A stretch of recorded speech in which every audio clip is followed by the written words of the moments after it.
आदर्श विद्या मंदिर inter college द्वारा चल रही ऑनलाइन क्लासेज में मैं आज आपको हिंदी में 10 चैप्टर को पढ़ाऊँगा। 10 चैप्टर जो है वो आपके 9, 10th, 11th तीनों क्लासेज में इम्पॉर्टेंट चैप्टर है। इस चैप्टर से 2 अंक का एक क्वेश्चन आता है, बहुत महत्वपूर्ण है।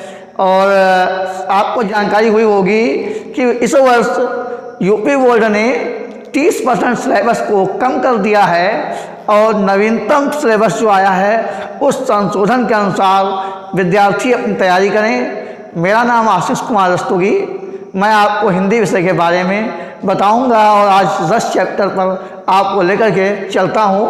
तो सबसे बड़ी बात जो है रस जो है, रस को काव्य की आत्मा कहा गया है। काव्य की आत्मा, काव्य की आत्मा रस को कहा गया है। रस के बारे में आचार्य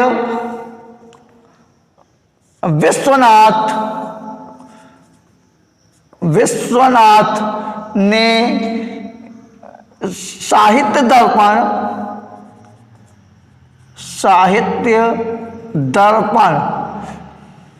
आचार्य विश्वनाथ ने जो साहित्य दर्पण नामक पुस्तक लिखी है, उस पुस्तक में परिभाषा दी है वाक्यम रसात्मक काव्यम। वाक्यम रसात्मक काव्यम, रसात्मक काव्यम। वाक्य में ही रस की प्रेरणा देखने को मिलती है, काव्य के रूप रस के रूप में देखने को मिलते हैं। और आचार्य मम्मट जो है उन्होंने भी परिभाषा दी है आचार्य भरत मुनि। आचार्य भरत मुनि, आचार्य भरत मुनि जो है इन्होंने नाट्य शास्त्र की रचना की। नाट्य शास्त्र की रचना की। इस नाट्य शास्त्र में उन्होंने रस की परिभाषा दी, वो ये है विभावा अनुभावा।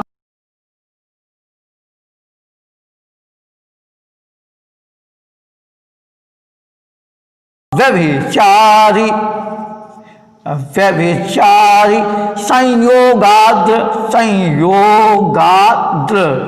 रस निष्पत्ति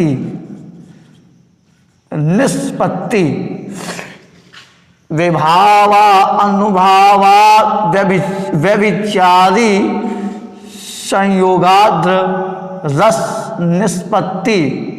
विभाव अनुभाव संचारी व्यभिचारी भाव के संयोग से रस की निष्पत्ति होती है। विभाव अनुभाव संचारी भाव के संयोग से रस की निष्पत्ति होती है। और प्रिय विद्यार्थियों, ध्यान दीजिए कि रस की परिभाषा जब हम लिखते हैं, रस की परिभाषा, क्योंकि बहुत आवश्यक है, 2 अंक का चैप्टर होने के नाते बहुत ध्यानपूर्वक पढ़िए। जब किसी काव्य को देखकर, सुनकर या पढ़कर मन में आनंद उत्पन्न होता है, एक मन में आनंद उत्पन्न होता है, और जब आनंद उत्पन्न होता है, आनंद की व्यतिरेक जब होती है, उस आनंद की व्यतिरेक को ही हम रस कहते हैं। किसी काव्य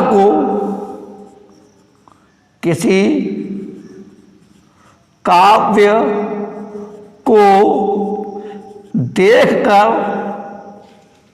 सुनकर या पढ़कर आनंद की जो अनुभूति होती है उसे रस कहते हैं।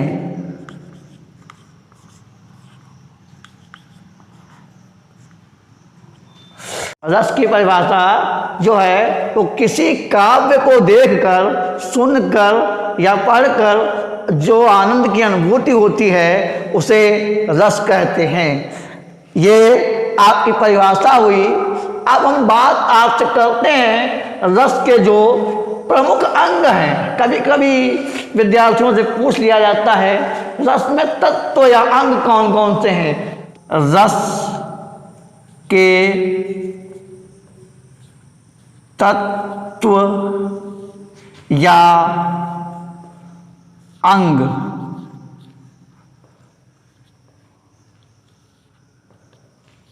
तो रस के तत्व या अंग कितने होते हैं, सबसे पहले ये जानने की आवश्यकता होती है। तो रस के 4 तत्व होते हैं। अब 4 तत्व कौन कौन से हैं ये भी जानने की आवश्यकता यहाँ पर है। तो पहला तत्व जो है आपका स्थायी भाव। स्थायी भाव, स्थायी भाव। दूसरा तत्व है विभाव, विभाव। तीसरा तत्व है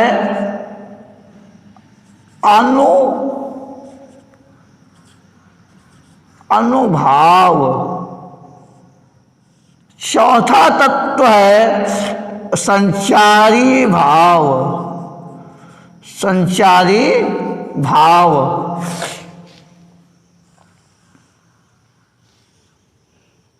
संचारी भाव।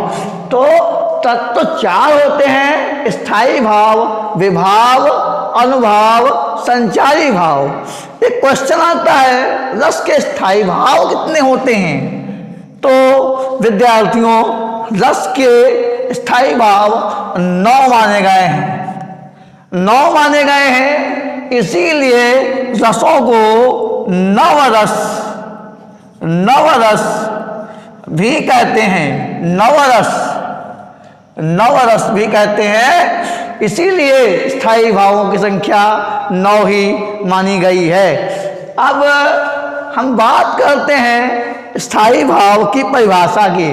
तो स्थायी भाव की परिभाषा भी जाननी आवश्यक है, क्योंकि परिभाषा आप नहीं जानते हैं तो आप क्या लिखेंगे और क्या समझाएंगे, क्या कापियों में आप देंगे बोर्ड की। तो स्थायी भाव,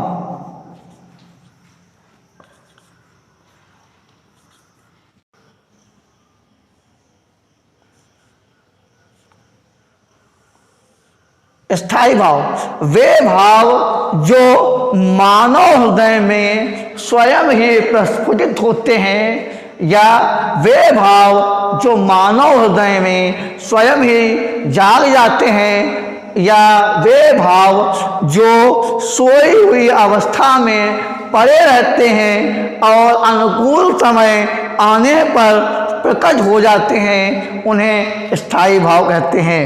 तो स्थायी भाव की परिभाषा देखिए, वे भाव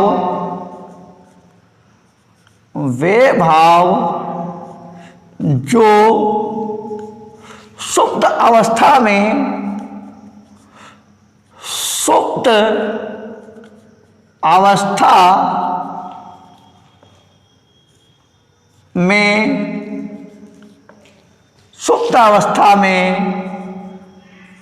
विद्यमान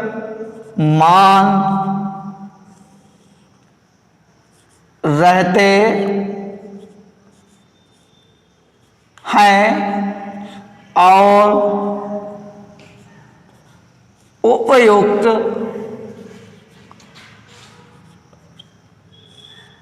समय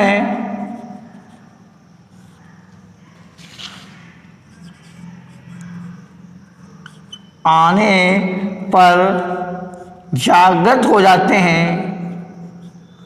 जागृत हो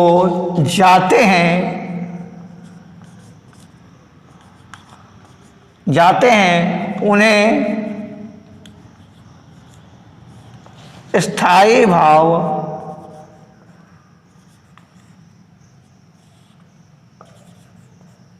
स्थायी भाव कहते हैं।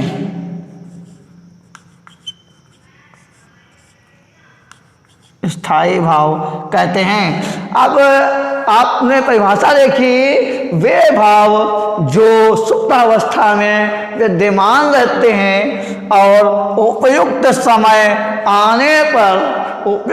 आने पर जागृत हो जाते हैं, उन्हें स्थायी भाव कहते हैं। उपयुक्त को अनुकूल समय भी हम कह सकते हैं। कोई ज़रूरी नहीं है कि आप उपयुक्त ही लिखें, अनुकूल भी लिख सकते हैं। अब बात करते हैं दूसरे चीज़ की, जो इसका महत्वपूर्ण अंग है, विभाव।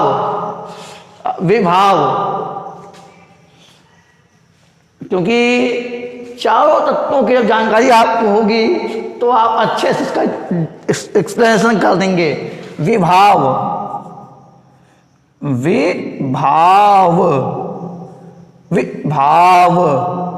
जिसके कारण हृदय में रस की प्राप्ति होती है, उसे विभाव कहते हैं। जिसके कारण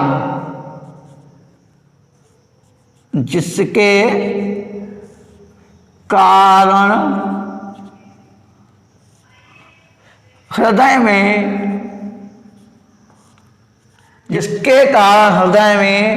रस की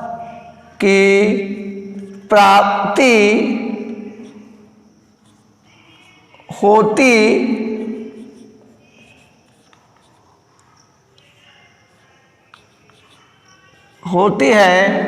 उसे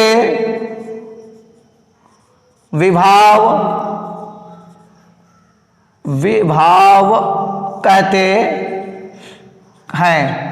जिसके कारण रस की प्राप्ति होती है, उसे विभाव कहते हैं। जिसके कारण रस की प्राप्ति होती है, उसे विभाव कहते हैं। अब विभाव के भेद को जानना आवश्यक है, क्योंकि विभाव के दो भेद बताए गए हैं। विभाव के भेद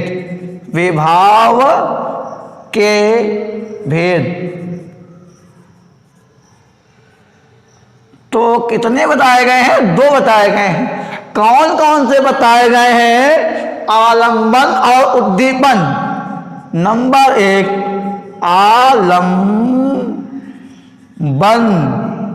आलंबन, नंबर 2 उद्दीपन। आलंबन और उद्दीपन, ये दो बताए गए हैं भेद। आलंब का मतलब सहारा। आलंब का मतलब होता है सहारा। हम किसी न किसी के सहारे रहते हैं। अगर हम सहारे न रहें तो जीवन जीना आसान नहीं है। उसी प्रकार से काव्य भी किसी न किसी तत्व पर आश्रित रहता है। वह कारण जिस पर भाव अवलंबित रहता है, वह कारण जिस पर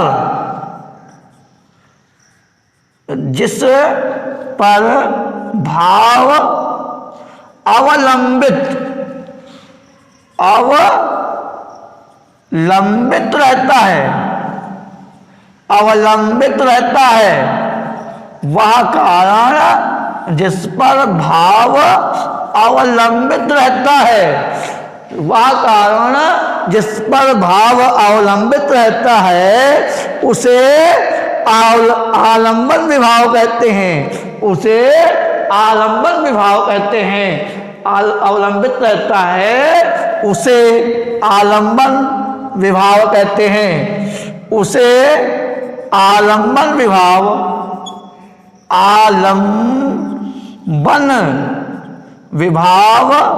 कहते हैं। आलंबन विभाव कहते हैं।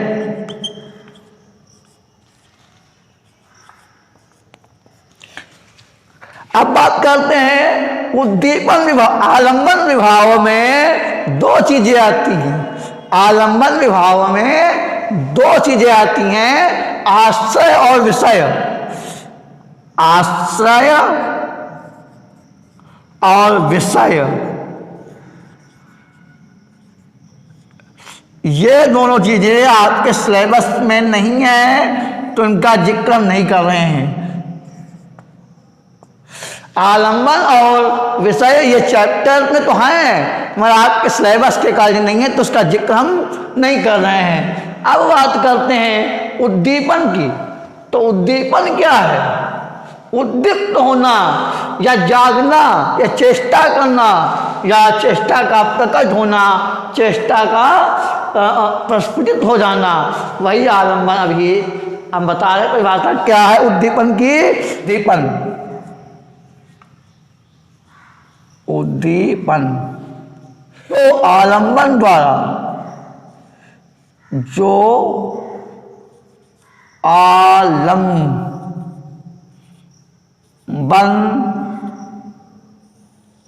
द्वारा उत्पन्न भावों को प्रस्फुटित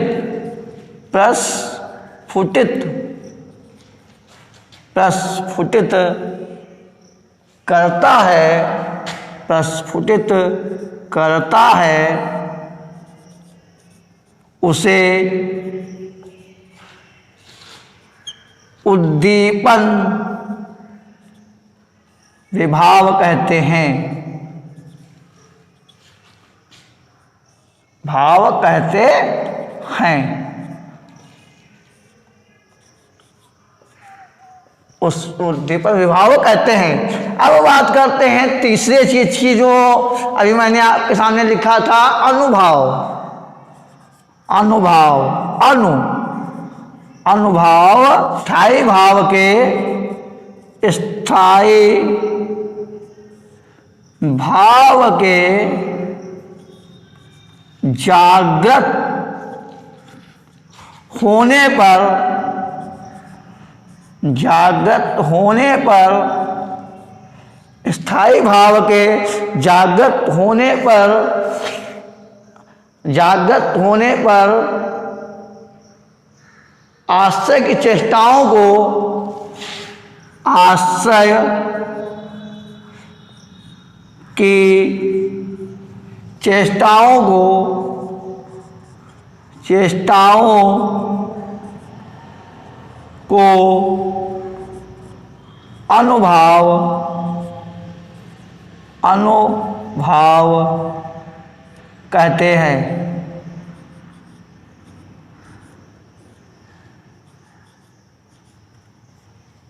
कहते हैं। अब बात करते हैं अनुभाव के अंग।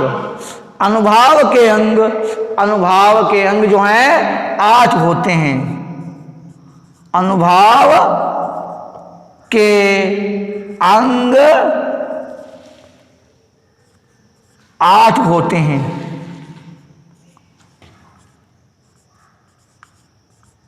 या इन्हें प्रकार भी कहते हैं। अब नंबर 1, अब अनुभाव कैसे दर्शाते हैं, मेरे अनुभव क्या होते हैं। तो जैसे कोई चीज घटना देख लिए, कांप गया मेरा शरीर, तो पहला अनुभव है कंप। अब घर में कोई घटना बहुत बड़ी हो गई या करुणता आ गई, करुण हो गया, तो वहां पर अश्रु। नंबर 2 अश्रु। फिर कोई चीज का प्रभाव मेरे ऊपर पड़ गया तो प्रभाव। जब कभी कोई भयानक जीव जंतु को हम देख लेते हैं तो शरीर से पसीना छूटने लगता है और इस पसीने के छूटने से स्वेद उत्पन्न होता है। स्वेद, स्वेद, स्वेद उत्पन्न होने के बाद अलावा स्वेद उत्पन्न होता है। स्वेद के बाद हम कभी कभी जलमत हो जाते कोई चीज देख करके। स्तंभ, स्तंभ, किसी चीज को मैंने देख लिया तो हम ज्यों के त्यों स्तंभ हो गए।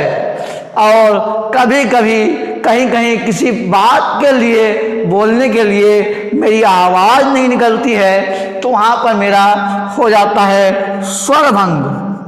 स्वर भंग, स्वर भंग हो जाता है, स्वर नहीं निकलता है।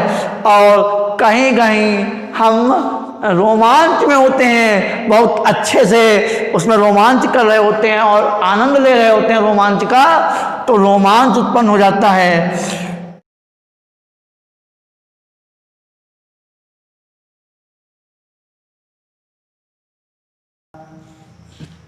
ये पांचवा है स्तंभ, छठा है स्वरभंग, सातवां आपका है रोमांच, आठवां आपका है वर्ण विवर्णता। वर्ण विवर्णता, विवर्णता, विवर्णता, वर्ण विवर्णता, वर्ण विवर्णता, ये आपके होते हैं। अब आते हैं अंग की बात करते हैं। कायिक अनुभव, वाचिक, सात्विक आहार, ये चार प्रकार के अनुभव होते हैं। कायिक, वाचिक आहार, कायिक अनुभव वे अनुभव होते हैं जैसे आँख, मुँह, आश्रय के अंगों के द्वारा जो चेष्टाएं की जाती हैं, वे कायिक अनुभव होते हैं। और जैसे मानसिक अनुभव मानसिक चेष्टाओं के द्वारा प्रस्तुत किया जाता है।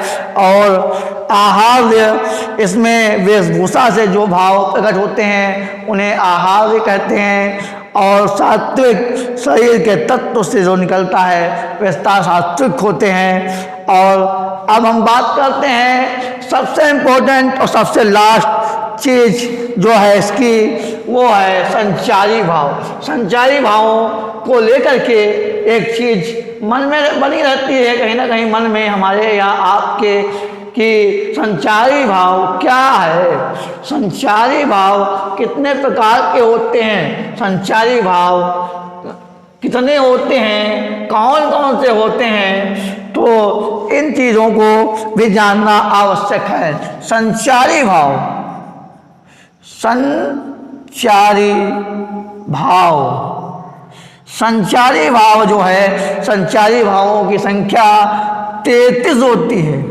आश्रय के, आश्रय के चित्त में, चित्त में, आश्रय के चित्त में उत्पन्न होने वाले, उत्पन्न होने वाले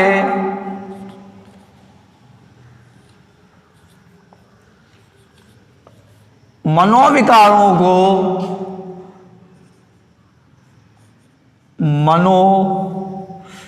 मनोविकारों को, मनोविकारों को संचारी भाव, संचारी भाव कहते हैं, संचारी भाव कहते हैं।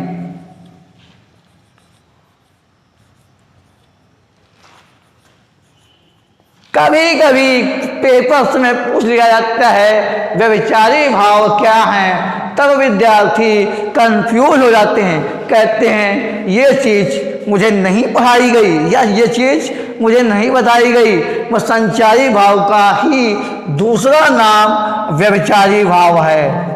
व्यभिचारी, व्यभिचारी भाव दूसरा नाम संचारी भाव का है। निर्वेद, आवेग,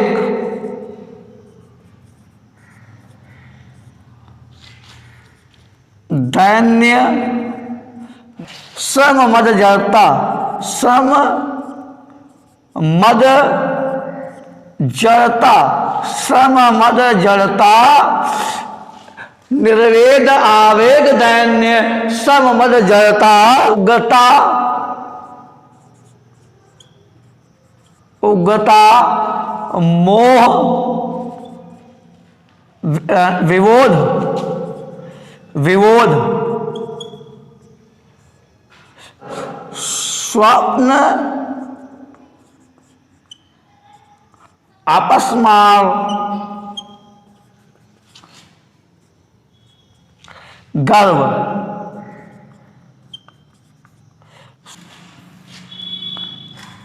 मरण, अलसता,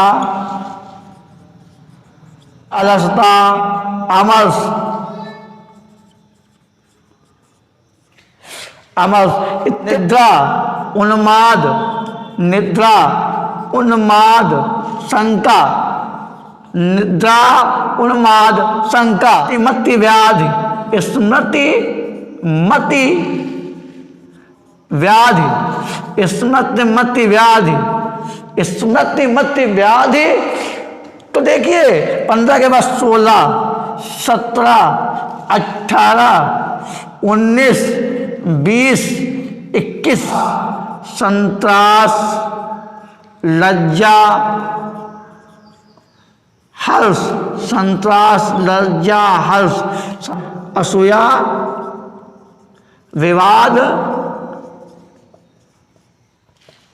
धृति। ये इतने 22, 23, 24, 25, 26, 27, ये 27 लिखित मिलते हैं, होते 33 हैं, जबकि बाकी 6 हैं। वो मिलने पर और आपको बता दिए जाएंगे कौन कौन से 6 और बचे हैं।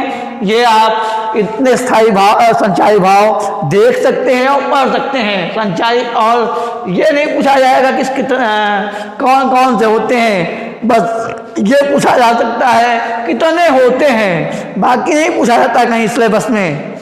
आपके सिलेबस में ये चीज़ें पूछी जानी नहीं है, मगर आपका रस चैप्टर ये एक ऐसा चैप्टर है जो हमें 9 to इंटर सिलेबस के लिए पढ़ाना है। उस अकॉर्डिंग से मैं इस चीज़ को आपको डिफाइन कर रहा हूँ। अब मैं बात करता हूँ, एक चीज़ आती है विद्यार्थियों कि रस कौन कौन से हैं। एक चीज़ रस का नाम और रस के स्थायी भाव। अब विद्यार्थी कंफ्यूज रहते हैं कि कौन कौन से रस हैं और कितने हैं। तो रस के बारे में एक सूत्र है, तो उस सूत्र को आप ध्यान रख दीजिए। स्रहा करोवि, स्रहा करोवि, भावी, आशा। ये एक सूत्र है रस का, रस का सूत्र है। तो ये एक सूत्र है, सहा करोवि भवि असा। ये 9 रस हैं। कभी कभी विद्यार्थियों को नाम नहीं याद होते हैं, कौन कौन से 9 रस हैं। उन रसों को याद करने के लिए एक सात्विक है, सहा करोवि भवि असा। एक नंबर आता है स्थायी भाव, लिखिए रस का। तो जब रस पता होंगे तो उनके स्थायी भाव आप लिख लेंगे। स्रा का मतलब संगाव, संगाव। हा का मतलब हास्य, का मतलब करुण, रौ का मतलब रौद्र, वी का मतलब वीर, भा का मतलब भयानक, वी का मतलब विभत्स, विभत्स, और आ का मतलब अद्भुत, सा का मतलब शांत। ये 9 रस हैं। श्रृंगार, हास्य, करुण, रौद्र, वीर, भयानक, विभत्स, अद्भुत, शांत। श्रृंगार, हास्य, करुण, रौद्र, वीर, भयानक, विभत्स, अद्भुत, शांत। ये 9 रस हैं। 9 रस जब आपको याद होंगे तो आप इनके स्थायी भाव बहुत आसानी से लिख लेंगे। अब बात करते हैं स्थायी भावों की। स्थायी भाव, अब स्थायी भाव का भी सूत्र है, तो वो भी देख लीजिए। रहा, शोक्रो,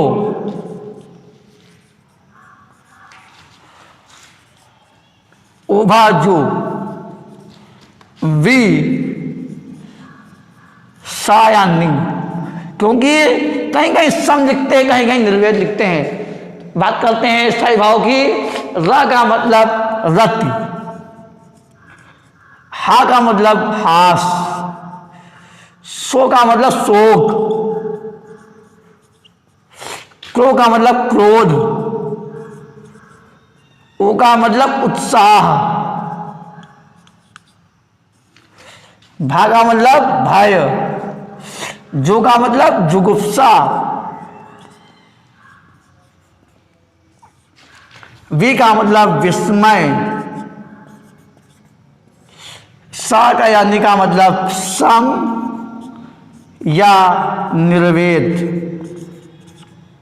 सम या निर्वेद। ये इस प्रकार से आपके रस हैं और रस के स्थायी भाव हैं। रस जो है 9 हैं, उन 9 रसों के स्थायी भाव हैं। श्रृंगार का रति, हास्य का हास, करुण का शोक, रौद्र का क्रोध, वीर का उत्साह, भयानक का भय, विविष्ट का जुगुप्सा, अद्भुत का विस्मय, शांत का सम या निर्वेद। कल चैप्टर में आपको रस की परिभाषा के बारे में विस्तृत जानकारी दी जाएगी। आप नोट्स बना करके पढ़ाई करें। धन्यवाद।